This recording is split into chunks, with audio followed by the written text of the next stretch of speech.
Hello students, आज हम class 12th में बायोलॉजी के दूसरे चैप्टर जिसका नाम है पुष्पी पौधों में लैंगिक जनन, sexual reproduction in flowering plants के 12वें लेक्चर को देखेंगे।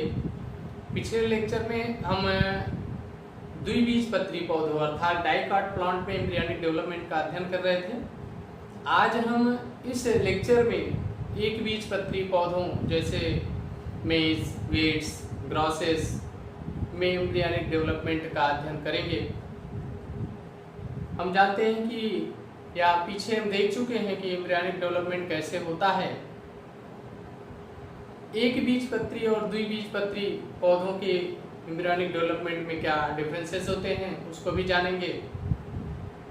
हम देखते हैं अगर एम्ब्रियोनिक डेवलपमेंट एक बीजपत्री में अर्थात मोनोकॉट में तो इनिशियल जो स्टेज होती है उसमें दोनों में डेवलपमेंट तो समान होता है, लेकिन बाद में कुछ चेंजिंग होती है जिसके कारण दोनों में कुछ परिवर्तन हमको देखने को मिलते हैं।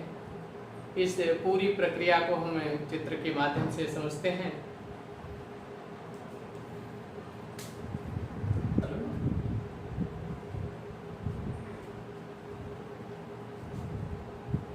जैसा कि हमने पीछे भी देखा है कि एम्ब्रियो सैक में फर्टिलाइजेशन के फलस्वरूप जो जाइगोट बनते हैं, ये जाइगोट 2 ईयर होता है।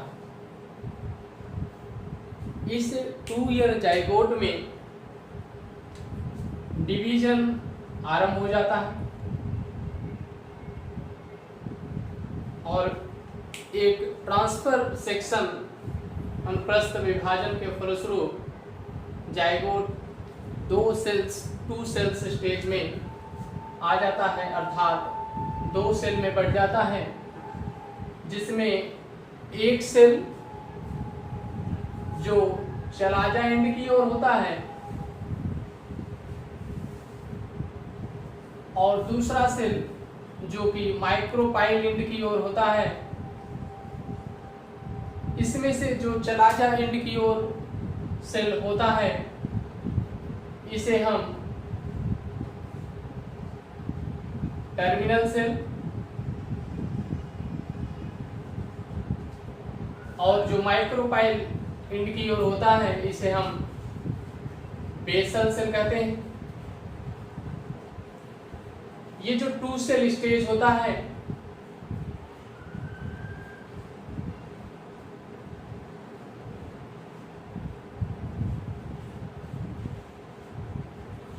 इस 2 सेल स्टेज की जो बेसल सेल होती है उसमें तो डिवीजन नहीं होता अर्थात इसमें किसी भी प्रकार का विभाजन नहीं होता, विभाजन रुक जाता है। परंतु जो टर्मिनल सेल होती है यह पुनः विभाजन करती है और विभाजन करके 2 सेल्स में बढ़ जाती है, जिसमें एक सेल जो चलाजा एंड की ओर होता है इसे हम टर्मिनल सेल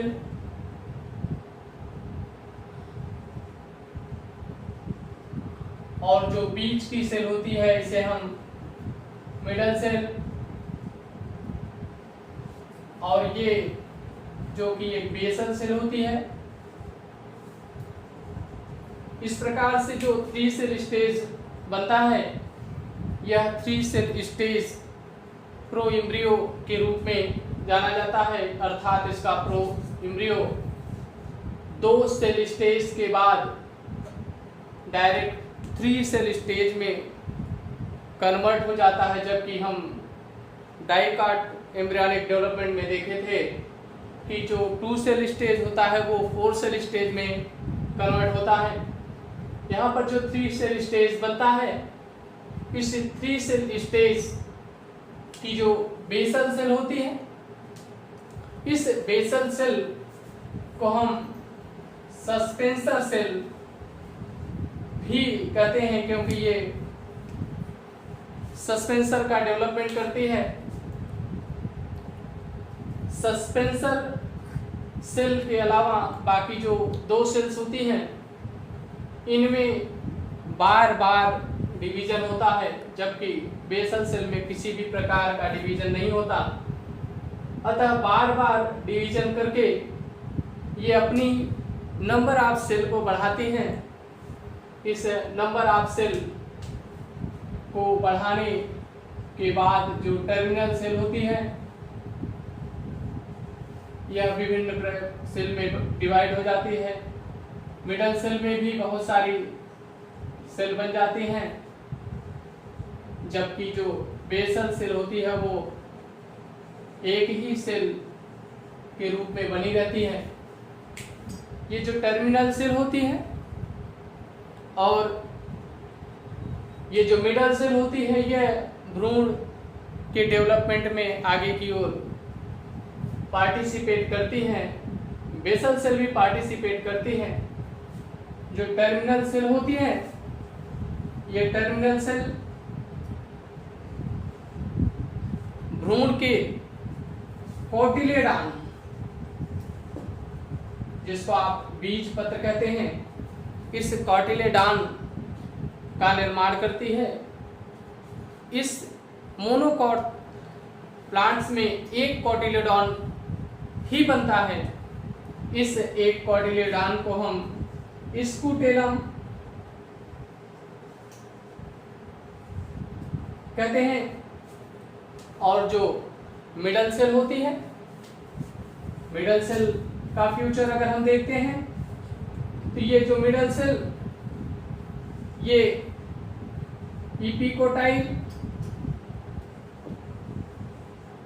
और हाइपोकोटाइल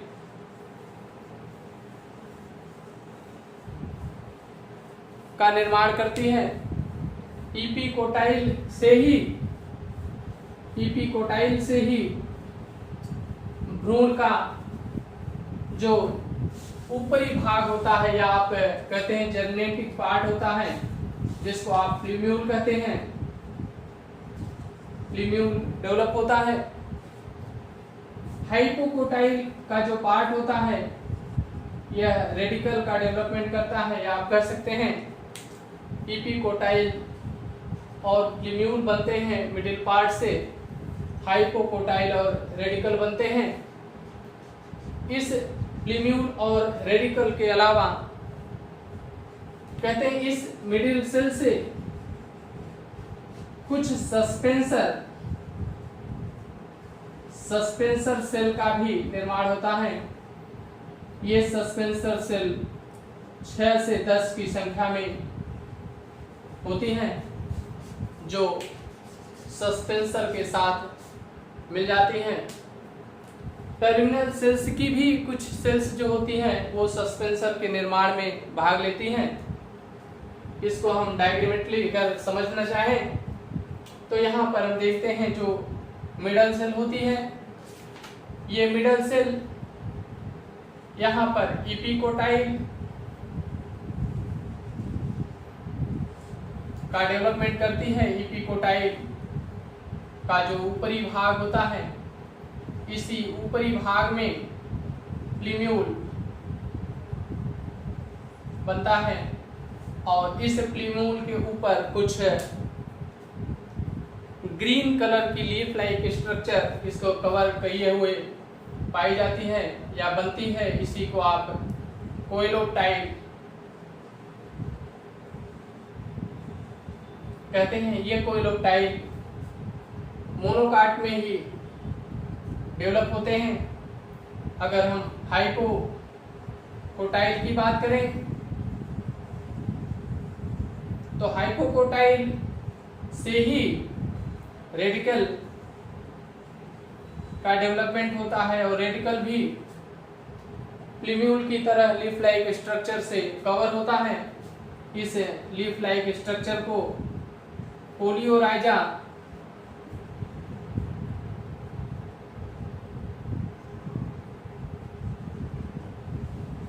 कहते हैं। ये बेसल सेल होती है सस्पेंसर, ये भी सस्पेंसर सेल होती है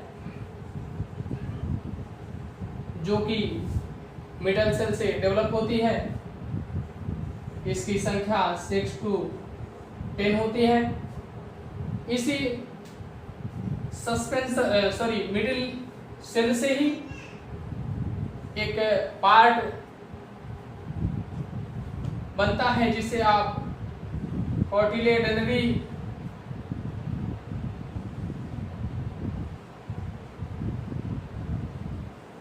एक्सिस कहते हैं, जिससे कि ये टर्मिनल सेल जो कि कोटिलेडॉन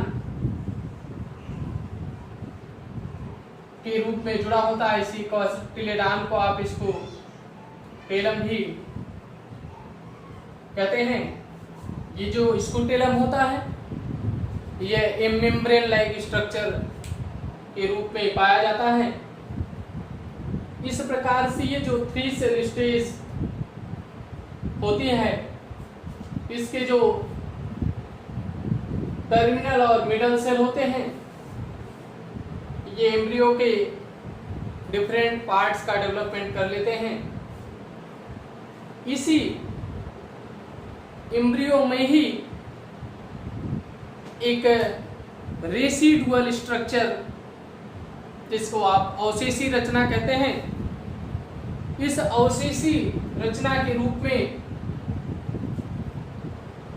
एक स्ट्रक्चर जुड़ा होता है, जिसे आप एपीब्लास्ट कहते हैं। ये जो एपीब्लास्ट होता है, यह वास्तव में जो दूसरा बीज पत्र जैसा कि डाइकॉट में होता है, उसका अंश होता है, जो कि कंप्लीटली डेवलप नहीं होता। जो मोनोकाट होते हैं, उनके एम्ब्रियोनिक डेवलपमेंट में या उनके एम्ब्रियो और डाइकॉट के एम्ब्रियो में डिफरेंसेस अगर हम देखें, तो डाइकॉट में हमने देखा था कोइलोप्टाइल नहीं होता, अर्थात उसमें कोइलोप्टाइल नहीं होता, कोइलोराइजा नहीं होता, कोइलोराइजा का डेवलपमेंट नहीं होता। उसमें 2 कोटिलेडॉन का डेवलपमेंट होता है, जबकि यहाँ पर 1 कोटिलेडॉन बनता है। इसे हम स्कूटेलम कहते हैं, इसके अलावा कुछ अन्य डिफरेंसेस भी इसमें पाए जाते हैं। अगर हम स्कूटेलम के फंक्शन की बात करें, तो ये जो स्कूटेलम होता है, यह न्यूट्रिएंट प्रोवाइड करता है एम्ब्रियो को। इसमें न्यूट्रिएंट का स्टोरेज तो नहीं होता, लेकिन ये न्यूट्रिएंट को एब्जॉर्ब करके ये इस एम्ब्रियो को प्रोवाइड करता है, जिससे एम्ब्रियो का डेवलपमेंट होता रहता है। इसके पश्चात अब हम एम्ब्रियो सेट में फर्टिलाइजेशन के फलस्वरूप जो ट्राइटरी न्यूक्लियस होता है, जिसको आप तृतीयक केंद्रक कहते थे, वो प्राइमरी एंडोस्पर्म सेल में बदल जाता था या बदल जाता है। यह प्राइमरी एंडोस्पर्म सेल या प्राथमिक भ्रूण कोश कोशिका का डेवलपमेंट एंडोस्पर्म अर्थात भ्रूण कोश में होता है।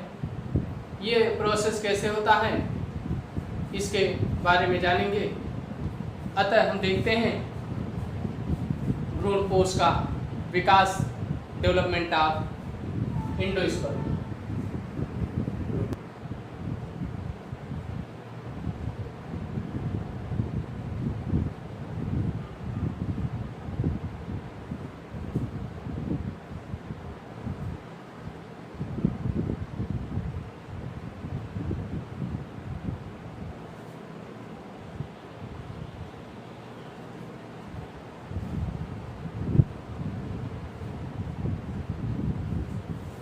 भ्रूणकोश का विकास।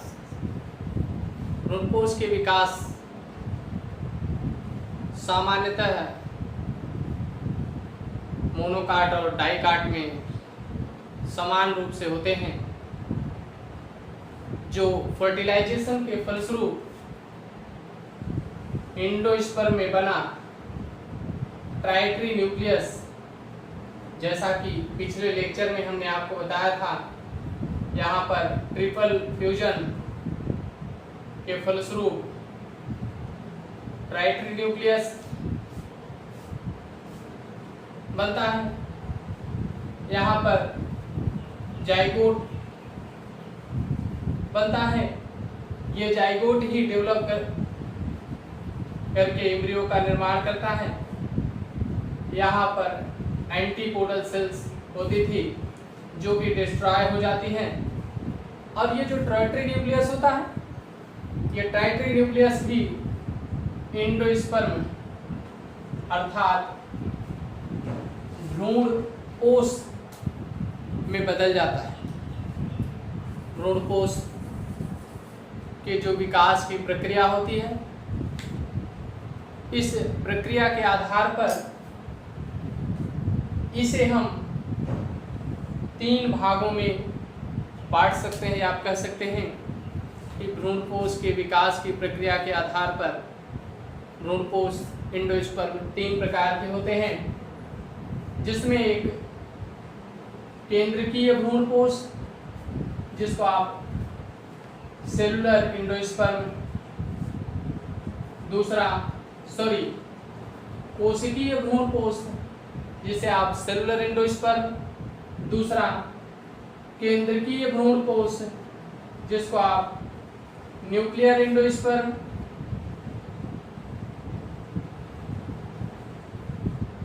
और तीसरा होलोवियल एंडोस्पर्म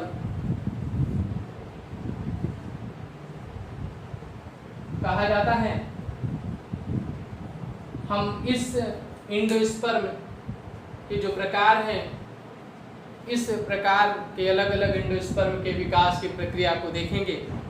तो सबसे पहले हम देखते हैं सेलुलर एंडोस्पर्म का डेवलपमेंट कैसे होता है, या सेलुलर एंडोस्पर्म क्या होते हैं। सेलुलर एंडोस्पर्म की चर्चा करें तो जो एम्ब्रियो साइट में जो टर्टरी न्यूक्लियस होता है, ये टर्टरी न्यूक्लियस विभाजन करता है अर्थात डिवाइड होता है, और डिवाइड होने के पश्चात 2 न्यूक्लियस बनाता है। ये जो डिवीजन होता है वो माइटोटिकली होता है, और इनके विभाजन के फलस्वरूप ये 2 सेल का निर्माण हो जाता है। ये न्यूक्लियस पुनः विभाजित होते हैं और इस तरह से सेल का भी डिवीजन हो जाता है। अतः बार बार न्यूक्लियस का विभाजन होता है और बार बार इनके बीच वाल का निर्माण होता रहता है। अतः आप कह सकते हैं कि केंद्रक का विभाजन और कोशा द्रव्य का विभाजन अर्थात साइटोप्लाज्म और न्यूक्लियस का डिवीजन जो होता है वो साथ साथ होता है। इस प्रकार से जो एंडोस्पर्म डेवलप होता है उसे आप सेलुलर एंडोस्पर्म कहते हैं। दूसरे प्रोसेस की बात करें, न्यूक्लियर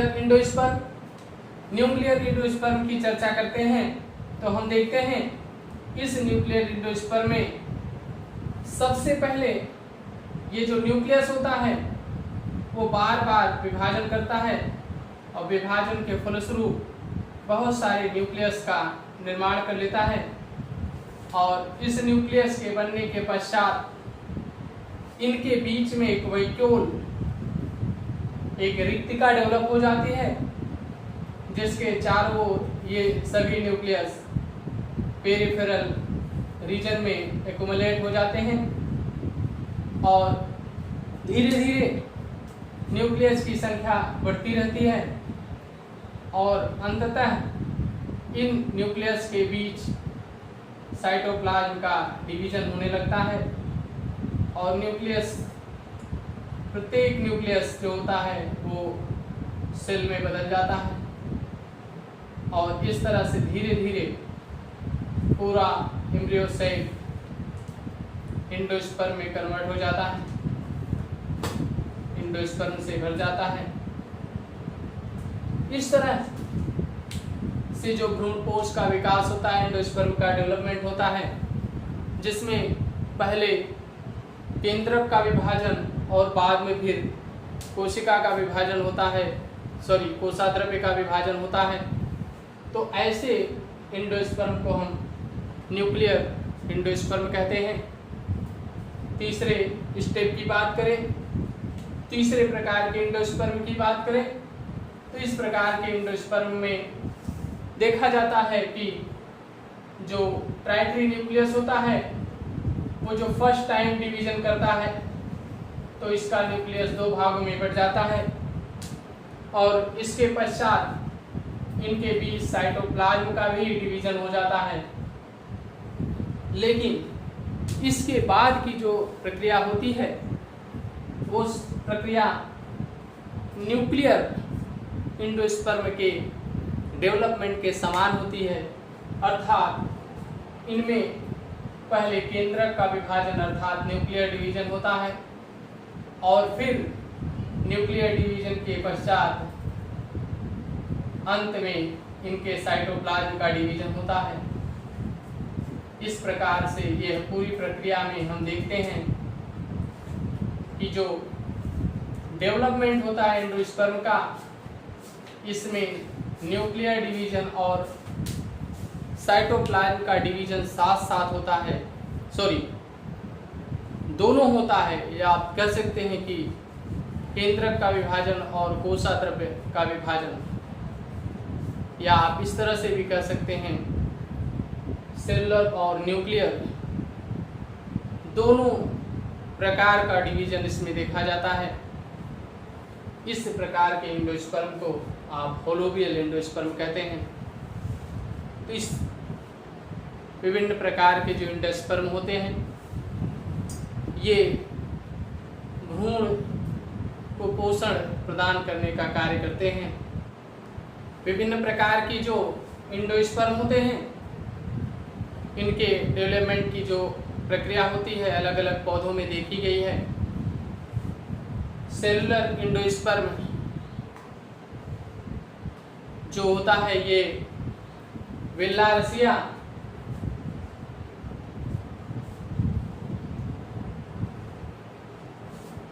नामक पौधे में देखी गई है। अगर न्यूक्लियर एंडोस्पर्म की बात करें, इस प्रकार का एंडोस्पर्म कैप्सुला नामक पौधे में मिलता है। अगर हम होलोबियल एंडोस्पर्म की बात करें, इस प्रकार का एंडोस्पर्म एरिनुरस नामक पौधे में देखने को मिलता है। चैप्टर के अगले लेक्चर में हम इसके आगे के प्रोसेस अर्थात भ्रूणपोषी और अभ्रूणपोषी सीड बीज, जिसको आप endospermic and non endospermic seeds कहते हैं, उनके बारे में तथा उसके आगे के हेडिंग्स के बारे में पढ़ेंगे। थैंक्स।